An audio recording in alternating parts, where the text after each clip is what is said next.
చేస్తేనే మనం సక్సెస్ అవుతాం. ఈరోజు తిట్టొచ్చు మమ్మల్ని, మేము తప్పించుకుంటున్నామని అనొచ్చు. తప్పించుకుంటే ఎట్లా దొరుకుతాం? 6 నెలలకు కాకపోతే 4 నెలలకు దొరుకుతాం. మీరు అన్నట్టు మాకు చేయాలని ఇంట్రెస్ట్ లేకపోతే ప్రజలు మమ్మల్ని క్షమించరు. ప్రతిపక్షాలు మమ్మల్ని, మేము 5 ఎమ్మెల్యేలతో లేదు మాకు ప్రతిపక్షం. 39 మంది బీఆర్ఎస్, 8 మంది బీజేపీ, 7 ఎంఐఎం, ఇంతమంది ఉన్నాడు. వాళ్ళకంటే ముందు ప్రజలే క్వశ్చన్ చేస్తారు సార్. ప్రజలు అవసరం లేదండి. నేను అనేది ప్రజలు ఎట్లా క్వశ్చన్ చేస్తారు? ప్రజలకు మీలాంటి వాళ్ళు పోయి మైకులు పెట్టినప్పుడే ప్రశ్నిస్తారు. ఆడ అసెంబ్లీల వేదికగా వాళ్ళు ఒక ప్రజలు ఎన్నుకోబడ్డ నాయకులు వాళ్ళైతే వదిలిపెట్టరు కదా మమ్మల్ని. 3 రోజులకే వాడు తనుకొని ఉరుకొస్తుంటే 7 ఉన్నాయి పథకాలని 3 నెలల తర్వాత మమ్మల్ని ఉరిదీస్తారు. డెఫినెట్గా మేము అందిస్తాం. మా మీద నమ్మకం పెట్టుకోమని కోరుకుంటున్నాం. Yes sir. ఇప్పుడు పార్లమెంట్ ఎలక్షన్ సార్, ఇప్పుడు కరెక్ట్గా ఒక ఎగ్జాక్ట్లీ ఇంకేం సార్, 1-2 నెలలు ఆల్మోస్ట్ స్టార్ట్ అయిపోయింది. ఇంకేంది ఈ మంత్ ఎండ్కి వస్తుండొచ్చు నోటిఫికేషన్స్.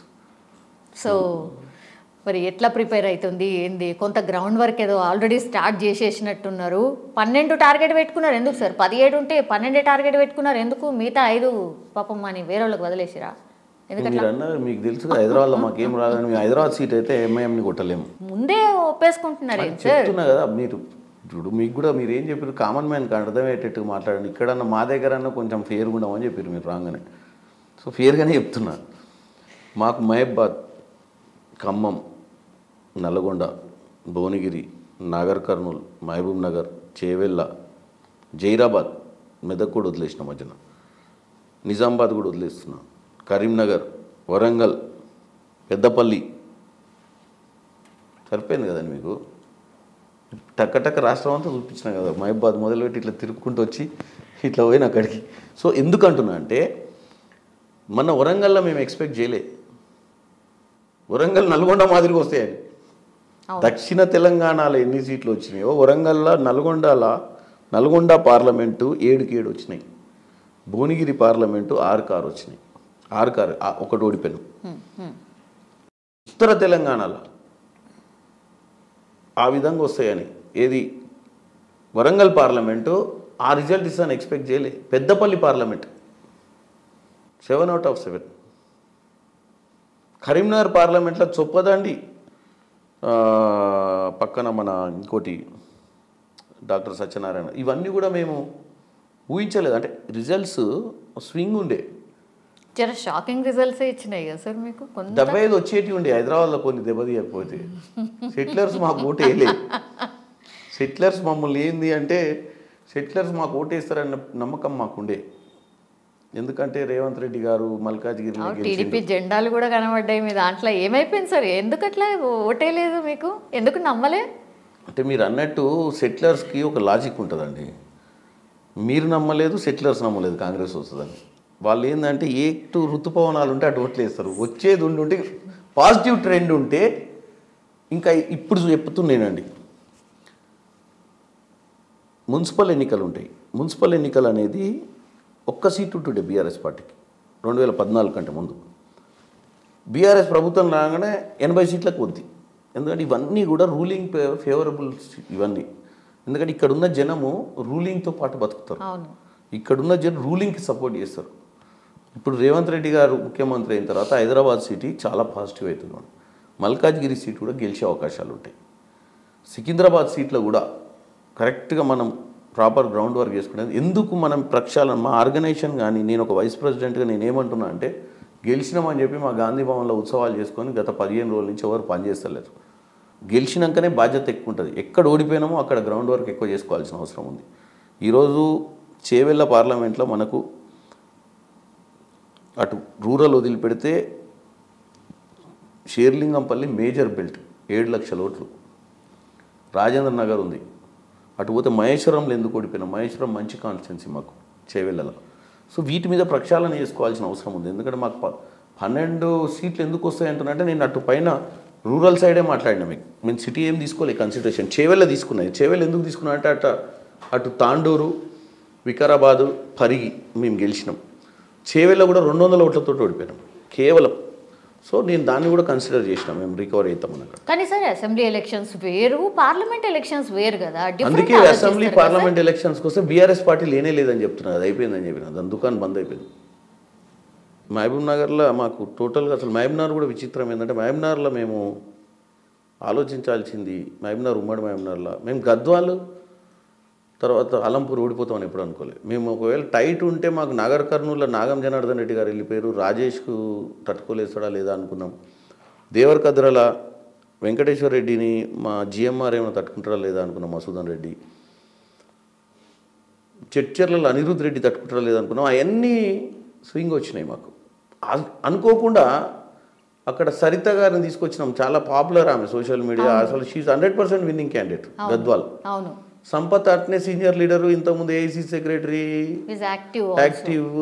అక్కడ ట్రామ్ కూడా కాంగ్రెస్ పార్టీ నుంచి బీఆర్ఎస్కి వెళ్ళిపోయి ఎమ్మెల్సీ కావడము, తర్వాత సమ్ ఫ్యాక్టర్స్ సమ్వే ఎలక్షన్స్ అనే దాని మీద మేము ఈరోజు ఏమంటున్నా అంటే, నేను పార్లమెంట్ ఎన్నికలకు పోయే ముందు ప్రక్షాళన చేసుకోవాలి. మేము కూడా ఎక్కడ తప్పిదం జరిగింది, సరే కొన్ని కలిసి వచ్చిన సీట్లు ఉన్నాయి, కొన్ని అనుకున్న సీట్లు పోయినాయి. అనుకున్న సీట్లు పోయిన దగ్గర చాలా గ్రౌండ్ వర్క్ చేయాల్సిన అవసరం ఉంది. అక్కడ లోకల్ లీడర్లను కూర్చోబెట్టుకొని ఎక్కడ తప్పిదం జరిగింది అనేది అసెస్మెంట్ చేసుకోవాలి. సరే అధికారంలోకి వచ్చినామని పండగ చేసుకుంటా కొంచెం అశ్రద్ధ చేసినా కానీ మీరు అన్నట్టు ఓట్లు పర్మనెంట్ కాదు, పరిస్థితులను బట్టి ఓట్లు మారుతాయి. 3-4 రోజుల్లో వేవ్ మారిపోతాయి. ఇంత మంచి అవకాశం వచ్చింది కాబట్టి డెఫినెట్గా 11 నుంచి 12 ఎందుకు అంత కాన్ఫిడెంట్గా అంటున్నా అంటే, నేను పార్లమెంట్ కంటెస్ట్ చేద్దామన్న ఆలోచనతో ఈ మధ్య ప్రచారం చేస్తుంటే నాకు ఎంతమంది బీఆర్ఎస్ నాయకులు ఫోన్ చేస్తున్నారు అంటే, ఇప్పుడు కూడా ఫోన్ స్విచ్ ఆఫ్ చేసిన గంటకు ఒక 40-50 ఫోన్ కాల్స్ వస్తున్నాయి. రమ్మంటున్నారా సార్? రమ్మనుడు కాదు అన్న, మమ్మల్ని కూడా కండవేసి తీసుకెళ్ళిపోన్నాను. ఎందుకంటే ఈ లోకల్ బాడీ లీడర్స్ అనేటోళ్ళు బీఆర్ఎస్ నాయకులు కాదు. 9.5 ఏళ్ళ అధికారంలో వీళ్ళంతా గతంలో టీడీపీ కాంగ్రెస్లో ఉన్నవాళ్ళే. బీఆర్ఎస్కి గ్రాస్ రూట్ లేకుండే. బీఆర్ఎస్ అనేది ఒక ఉద్యమ పార్టీ. 2014లో అధికారం వచ్చిన తర్వాత ఈ లోకల్ బాడీ సంస్థలలో వాళ్ళు ఒక్క లీడర్ కూడా ఉండకపోయేది. వాళ్ళ తెలుగుదేశం కుంటుండే బాగా. ఎందుకంటే ఎన్టీ రామారావు పార్టీ పెట్టినాక బీసీ కులాలల్లో చాలా అభ్యున్నతలు అంటే ఏమంటారు, వాళ్ళకి ఎంపవర్మెంట్ వచ్చి లోకల్ బాడీ ఎప్పుడు కూడా TDP was very strong, equal to Congress, better than Congress. Telugu Desam party ఆంధ్రాకి వెళ్ళిపోయింది, ఇక మన పార్టీ కాదు అని మెంటల్గా ప్రిపేర్ అయిన వాళ్ళంతా బీఆర్ఎస్లోకి వెళ్ళిపోయారు. ఈ 9 ఏళ్ళు వాళ్ళు అధికారంలో ఉన్నారు కానీ వాళ్ళకు ఈరోజు బీఆర్ఎస్ ఓడిపోవడానికి ఒక కీలక అంశం మీ ముందు చెప్తాను నేను. ఎందుకంటే ఈ లోకల్ బాడీ లీడర్స్ ఎవ్వరు కూడా అధికారంలో ఉండి పవర్ని ఎంజాయ్ చేయలేదు, ఆర్థిక పరిస్థితులు మెరుగుపడలేదు. బీఆర్ఎస్లో సెంట్రలైజ్ పవర్ అయిపోయింది, సింగిల్ విండో అయిపోయింది. ఎమ్మెల్యేలు కూడా చాలామంది అసమ్మతితో ఉండేది. ఎందుకంటే కుటుంబ పాలనలా ప్రజాస్వామ్యం వాళ్ళ సొంత పార్టీలనే లేదు. మీరు గతంలో ఎప్పుడైనా రైతుల ఆత్మహత్యలు చేసుకోగా చూసినాము, విద్యార్థుల ఆత్మహత్యలు ఫెయిల్ అయితే చూసినాం, కానీ సర్పంచులు ఆత్మహత్య చేసుకోవడం తెలంగాణలోనే మొదలైంది. ఎందుకంటే స్వయం పాలన అని పెట్టి వాళ్ళ రోడ్లు వాళ్ళ సొంత డబ్బులు పెట్టుకొని ఏదో ఒక రోజు అకౌంట్లకు పైసలు వస్తే తీసుకుందామన్న ఆలోచనలు అప్పు చేస్తే 3 రూపాయల వడ్డీకి 4 రూపాయల వడ్డీకి తెచ్చి కట్టలేక సర్పంచులు చచ్చిపోయినటువంటి పరిస్థితి బీఆర్ఎస్ ప్రభుత్వం. మరి ఎవడు మరి సర్పంచ్ వాళ్ళ పార్టీడే. సో వాళ్ళంతా ఎట్లుర్రు అంటే మీరు నమ్మరు మేడం. తుంగతుర్తిలో నేను 15 రోజులు ఉన్న శామ్యుల్ కోసం. నాకు తుంగతుర్తి నా మండలం, సొంత మండలం తప్ప మిగతా 8 మండలాలు పరిచయాలు లేకుండే. నేను ఈ 15 రోజులు ఆర్థిక లావాదేవీలు, అడ్మినిస్ట్రేషన్, బూత్ మేనేజ్మెంట్ చేసి అందరూ నాకు దగ్గర అయిపోయి మేమేమనుకున్నాం శామ్యుల్ గారు నేనంటే, పాతోళ్ళు ఇబ్బంది పడతారేమో, కొత్త వాళ్ళని చేర్చుకోవద్దు అనుకున్నాం అన్నమాట. ఎందుకంటే వాళ్ళు ఏమంటారంటే, మేము మొత్తం పల్లకి మోసినాం 9 ఏళ్ళు, అధికారంలోకి వచ్చిన 3వ రోజు నుంచి చామల కిరణ్ కుమార్ రెడ్డి వచ్చి అప్పుడున్న జెడ్పీటీసీలు 4 వచ్చారు నా దగ్గరికి. బీఆర్ఎస్ మా 9 మండలాలల్లో సిట్టింగ్ జెడ్పీటీసీలు 4 3 రోజుల ముందు వచ్చారు. ఎప్పుడు ఎన్నికలు 30వ తారీఖు ఉంటే 27, 26కి వచ్చారు మేము జాయిన్ అవుతాం. సిట్టింగ్ జెడ్పీటీసీలు. మంత్రి జగదీశ్వర్ రెడ్డి సొంత మండలం నాగారం జెడ్పీటీసీ కూడా వచ్చారు. ఎందుకంటే అప్పటికి రిజల్ట్ తెలిసిపోయింది. కాకపోతే మాకు సమస్య ఏంటంటే బ్యాగేజ్, అంటే ఆల్రెడీ ఓటర్లకు పల్స్ చూసిన ఎవరై మనం ఎవరికైతే వ్యతిరేక ఓటు వేస్తామో వాళ్ళు ఇన్ని రోజులు ఇంట్లో ఉండి మళ్ళీ ఇళ్ళకి వచ్చిరన్న ఫీలింగ్ వస్తుంది. మేము జాయిన్ చేసుకోలే. ఇప్పుడు ఏమంటారు, ఎన్నికలు అయిపోయినాయి కదా సార్, ఇప్పుడైనా జాయిన్ చేసుకోరంటారు. మా వాళ్ళు ఏమంటారు, మరి వాళ్ళు జాయిన్ చేసుకుంటే రేపు గ్రామ పంచాయతీ ఎన్నికలు వస్తాయి కదా సార్, మాకు ఇస్తారా ఆయనకి ఇస్తారా టికెట్? అంటే మేము ఇన్ని రోజులు వాళ్ళతో పోరాటం చేసి జైళ్ళ పాలు, కేసుల పాలు అయినాం. ఇప్పుడు మీరు మనం అధికారం రాగానే ఆడ వస్తుండు కండు వేసుకుంటాడు, మళ్ళీ మమ్మల్ని వెనక కుర్చీలో కూర్చోబెట్టి ఆయన ముందు కుర్చీలో మీకు కూర్చోబెడతారా? మొన్న అసెంబ్లీ ఎన్నికలప్పుడు ఆ టికెట్ ఇష్యూ కూడా అదే కదా సార్ అయింది. అప్పటికప్పుడు పారాషూట్ వేసుకొని వచ్చిన వాళ్ళకి కూడా టికెట్ ఇచ్చిర్రు అనేది కూడా ఒకటి నడిచింది కదా. అంటే సిట్టింగ్ ఎమ్మెల్యేలు వస్తే ఇయ్యలేదు మనకు. ఒకటి మీకు అదే ఇప్పుడు చెప్తున్నా నేను, మీ ఇంటర్వ్యూ లాస్ట్ కన్క్లూజన్ పాయింట్ ఏంటంటే 100% కాంగ్రెస్ పార్టీలో పనిచేసినటువంటి ఎన్ఎస్వై అధ్యక్షుడు బల్మూరు వెంకటు, యువజన కాంగ్రెస్ అధ్యక్షుడు శివసేనారెడ్డి, ఎస్సీ సెల్ అధ్యక్షుడు ప్రీతం, బీసీ సెల్ అధ్యక్షుడు శ్రీకాంత్ గౌడ్కి వీళ్ళకి టికెట్లు రాలే. ఎందుకు రాలేదు అంటే ఆ రోజు అధికారమే ఒక లక్ష్యం. అధికారంలోకి రాకపోతే పార్టీయే బతుకుండదు. 9 ఏళ్ళు అధికారంలో లేం కాబట్టి అధికారంలోకి రావాల్సిన అవసరం ఉంది కాబట్టి సాక్రిఫైస్ చేయాల్సి వచ్చింది పార్టీలో అవుట్ ఆఫ్ ద వే. ఇప్పుడు వాళ్ళందరికీ కూడా రేవంత్ రెడ్డి గారు నిన్న చెప్పిండు, చాలామంది సాక్రిఫైస్ చేసిర్రు వాళ్ళ కష్టాన్ని. ఎందుకంటే పార్టీ అధికారంలోకి వచ్చే లక్ష్యంగా ఆ రోజు ఉన్నటువంటి పరిస్థితులల్లో, ఆ రోజున్న సమీకరణల వల్ల టికెట్లు కూలిపోయారు. వాళ్ళందరికీ కార్పొరేషన్ చైర్మన్ ఇవ్వాలని ఆయన నిర్ణయించుకున్నాడు. దానికోసమే సరైన వానికి ఇవ్వాలని చెప్పి దాని మీద కూడా ఏసీ సెక్రటరీలు అందరికీ 3 ఏసీ సెక్రటరీలు ఉంటారు, అబ్జర్వర్లు. 40 నియోజకవర్గాలు ఒకళ్ళు ఇన్ఛార్జ్. వాళ్ళ నియోజకవర్గాల లిస్టు తెప్పిమని చెప్పారు. అవన్నిటి క్రోడీకరించి అందరికి న్యాయం చేయాలనుకుంటారు. రానున్న రోజులల్లో ఇప్పుడు అవసరం లేదు, ఇప్పుడు పార్టీలు ఎవరు కష్టపడితే వాళ్ళకి టికెట్. ఎందుకంటే ఇప్పుడు మాకు అధికారం అనేది ముఖ్యం కాదు, పార్టీని బతికియాల్సిన అవసరం ఉంది. పార్టీని బతికియాలంటే పార్టీలు ఎవరు కష్టపడ్డారో, ఎవరిని రిక్రూట్ చేస్తే పార్టీ మళ్ళీ ఒక ఎగ్జాంపుల్గా నిలబడతారో వాళ్ళకి ఇస్తేనే కాంగ్రెస్ పార్టీకి మళ్ళీ చరిష్మారా వస్తుంది. అవును, yeah. As a Bhuvanagiri MP ఆస్పిరెంట్గా మీరు కూడా ఉన్నారు కదా సార్, సో మీకే టికెట్ కన్ఫర్మ్ అనుకోవచ్చా? ఇక 3.5 లక్షల ఓట్లతో గెలుస్తున్నాం. రిజల్ట్ కూడా డిక్లేర్ చేసేసారా సార్? ఇదే బయటని ఇట్లనే వేసేసుకోవచ్చా? 3.5 lakhs. ఎందుకు చెప్తున్నా అంటే సార్ నగర్కల్ 68,000, తుంగతుర్తి 54,000, ఆలేరు 51,000, భువనగిరి 27,000, ఇబ్రాహీంపట్నం 48,000, మున్గోడు 46,000. ఓడిపోయింది 18,000 తోటి జనగాం. 3 లక్షలు ఉందండి అక్కడ. నేను యంగ్స్టర్, కొద్దిగా ఫ్లేమ్ పాయింట్ కాబట్టి ప్రజలు నన్ను ఎక్కువ ఆదరిస్తారు కాబట్టి నాకు 50,000 ఎక్కువ వస్తాయి అంటున్నా. ఓకే, సో మీకు అసలు ఎవరు లేరా? మస్తు పెద్ద లిస్టే ఉంటుంది కదా సార్. ఇప్పుడేమో అధికార కుటుంబ సభ్యులు, పెద్ద పెద్ద లీడర్ల ఫ్యామిలీసు 100% పార్లమెంట్కి పోతామన్న నమ్మకంతో పార్టీలో ఈ మధ్య లేనోళ్ళు కూడా, అమెరికాలో ఉన్న ఎన్ఆర్ఐలు కూడా వస్తారు విదేశాల నుంచి. వాళ్ళందరినీ తట్టుకుంటారా సార్? మరి నేను ఇప్పుడే మీకు ఆ డైలాగ్ చెప్పిన ఏమని, మొన్న చాలామంది సాక్రిఫైస్ చేసారు పార్టీలో. ఎందుకంటే ఆ రోజు అధికారమే లక్ష్యం కాబట్టి ఇక సాక్రిఫైస్ చేయాల్సిన అవసరం లేదు. అధికారంలోకి వచ్చినా పార్టీని కాపాడాల్సిన అవసరం ఉంది. పార్టీలో పనిచేసే వాళ్ళకి అవకాశాలు ఇవ్వాలి. నేను 9 ఏళ్లలో పోరాటాలు చేసి నన్ను లాఠీ చార్జీలతో కొట్టి హాస్పిటల్లో పడ్డా, ఏది రాజ్భవన్ దగ్గర. సో ఇన్ని చేసి మేము అధికారంలోకి వచ్చిన తర్వాత ఈరోజు అంతా బాగుంది కదా, పచ్చని చేను మొత్తం పండిన తర్వాత కోతకు వచ్చిన తర్వాత కోసుకొని వచ్చేటోళ్ళు మస్తుగా వస్తారు కుప్ప మీద పడి. కుప్ప దాకా తెచ్చింది మేము, ఆ గింజలు కూడా మాకే ఉండాలి. మొన్న కొంతమంది కుప్ప మీద ఎత్తుకోలేకపోయారు, ఎందుకంటే కుప్ప దాకా పోతే తెలియదని కొంతమంది మన సాక్రిఫైస్ చేసారు టికెట్లు రాకుండా కాంగ్రెస్ పార్టీ కష్టపడి కూడా. ఇప్పుడు అవసరం లేదు, ఇప్పుడు ఎవరి కోసం వదిలిపెట్టాల్సిన పని లేదు.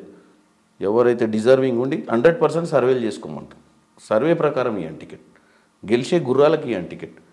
కానీ గెలిచే గుర్రాలు ఉన్నా కానీ బయట నుంచి ఎవడో ఒక పెత్తందారుడు వచ్చిండానో లేకపోతే ఒక కుటుంబ సభ్యుడు వచ్చిండానో వాళ్ళకి ఇచ్చడం కంటే పార్టీలో ఉండి మాలాంటి వాళ్ళకి ఇస్తే 100% నన్ను చూసి యువజన కాంగ్రెస్లో ఎన్ఎస్యుఐ లాంటి యువకులు ఏం చేస్తారంటే, ఒక ఇన్స్టిట్యూషన్లు ఎందుకు జాయిన్ అవుతారండి చెప్పండి? ఐఏఎం ఎందుకు పోవాలి, ఐఐటి ఎందుకు పోవాలి? ఎందుకంటే 5th ఇయర్లో వాళ్ళకి ప్లేస్మెంట్స్లలో గ్యారంటీ జాబ్ వస్తుందని. అవును, ఎన్ఎస్యుఐ యూత్ కాంగ్రెస్లో పనిచేస్తే కాంగ్రెస్ పార్టీలో ఏదో రోజు ఎమ్మెల్యే అవుతుంటే ఈ పార్టీలో ఎవడన్నా వస్తాడు. పని చేసినాక వాడు ఏ రేటు కాలేదనుకోండి, 5 ఏళ్ళు 6 ఏళ్ళు ఏమి, ఇప్పుడు మీ అబ్బాయి ఉండి అనుకోండి, మా అబ్బాయి ఉంది, మా పాప ఉంది, ఎవరైనా ఉంటే స్కూల్లో పోయినప్పుడు వాళ్ళు చిన్నప్పుడు ఎవడు క్లాస్ టీచర్ అడిగితే ఏమవుతారు అంటే వాడు డాక్టర్ అవుతా అంటాడు, ఇంజనీర్ అవుతా అంటాడు, టీచర్ అవుతా అంటాడు, కలెక్టర్ అవుతా అంటాడు. కానీ నేను ఎమ్మెల్యే అవుతా అన్నాడు ఎవడు. తల్లిదండ్రులు కూడా పాలిటిక్స్లోకి వస్తా అంటే ఏ మధ్యతరగతి తల్లిదండ్రులు ఖుషిగా పంపారు. వాడికి తప్పక వాడికి ఏదో ఒక ఆకర్షణ వచ్చి వాడు రాజకీయాలకు వస్తాడు. వాళ్ళు రోజు టెన్షన్. మా నాన్నమ్మ కూడా ఇప్పటికంటారు, మా ఆమె కూడా, నువ్వు పాలిటిక్స్ చేయి కానీ ఒక లిమిట్లో ఉండు. ఎందుకంటే పాలిటిక్సే నీ జీవితం అనుకొని నువ్వు ఏం కాలేదని చెప్పి ఇంటికి ఎప్పుడు బాధపడొద్దు వచ్చి. నీ షూస్ ఎట్లయితే బయట ఇప్పించేస్తావు నీ రాజకీయం కూడా బయట ఇప్పి లోపల రా, వచ్చినప్పుడు ఫ్యామిలీ మెంబర్కి వచ్చి నవ్వుకుంటుండే ఇంట్లో వాడెవడో తిట్టిండని, వీడెవడో పట్టించుకోలేదని, నన్నేదో ఇబ్బంది పెట్టిరని. ఆ రాజకీయాలు ఇంటికి వచ్చి మాట్లాడడం వల్ల ఇల్లు డిస్టర్బ్ అవుతుంది. పాలిటిక్స్ అనేది ఎవరు ఎంకరేజ్ చేయరండి. It's not a easy job, it's not an acceptable job by the family members. టీవీలో చూడటానికి బాగుంటుంది నాయకుల్ని, వాహ్ ఏమైండు రేవంత్ రెడ్డి లీడర్ అని. రేవంత్ రెడ్డి ఎన్ని ఇబ్బందులు పడ్డాడు, వాళ్ళ కుటుంబం ఎన్ని టెన్షన్లు పడ్డాడు, కూతురు పెళ్లికి కూడా జైల్లో ఉండాల్సిన పరిస్థితి వచ్చింది. సో ఇవన్నీ ఎవరికి గుర్తుకుండవు, చూడటానికి బాగుంటాయి, దూరపు కొండలు నున్నగా ఉంటాయి అంటారు చూసినా. రాజకీయ నాయకుని జీవితం కూడా అంతే, దూరంగా నున్నగా ఉంటుంది. కానీ ఆయనకున్న ఇబ్బందులు, ఫోన్లు ఎత్తాలి, ఎత్తకపోతే కూడా ఇవ్వాలి రేపు. ఎందుకంటే ఓ 30 ఏళ్ల క్రితం నాకు రాజగోపాల్ రెడ్డి గారు ఎంపీ అయ్యిండు. ఒక చిన్న ఉదాహరణ, 2009లో ఎంపీ అయ్యి వచ్చాడు. నేను యూత్ కాంగ్రెస్లో ఉన్నా, అన్న దగ్గరికి బ్రేక్ఫాస్ట్కి పోయాను, కోమటిరెడ్డి రాజగోపాల్. ఫోన్ వచ్చింది, అప్పుడు మొబైల్ యాక్టివ్ నడుస్తుండేది 9లో. ఎత్తిండు, సార్ ఎక్కడు సార్ అని అడిగిండు అవతల. ఢిల్లీలో ఉన్నా అన్నాడు.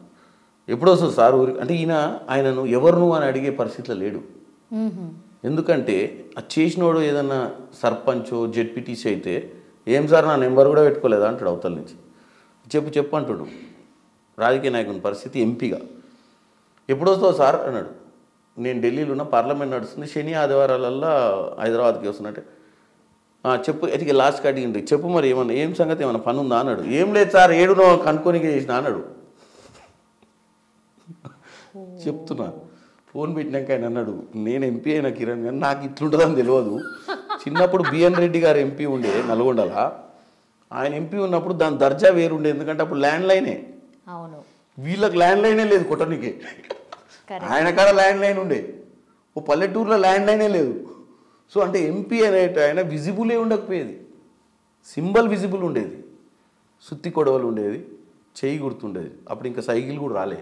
అవును, అంటే ఆ రోజులలో జరిగే రాజకీయాలకు ఈ యంత్రాలు వచ్చినాక జరిగే రాజకీయాలలో ఏంటంటే 15 నిమిషాలలో మనం ఫోన్ ఎత్త కూడా ఒక మెసేజ్ పెడతాడు, ప్లీజ్ లిఫ్ట్ మై కాల్ అనో, తెలుగులో సార్ ఆన్సర్ చేయండి సార్ కాల్ అని. అంటే జవాబుదారీ. సో పాలిటిక్స్ నెక్స్ట్ లెవెల్కి వచ్చినాయి. రాజకీయ నాయకులు 24/7 జాబ్ ఇది. సో డెఫినెట్గా నాకు పార్లమెంట్ సీట్ వస్తుందమ్మా. నేను చెప్పినట్టు 3,50,000 గెలుస్తా, తర్వాత మళ్ళీ ఇంటర్వ్యూకి వస్తా. Sure sir, all the best sir.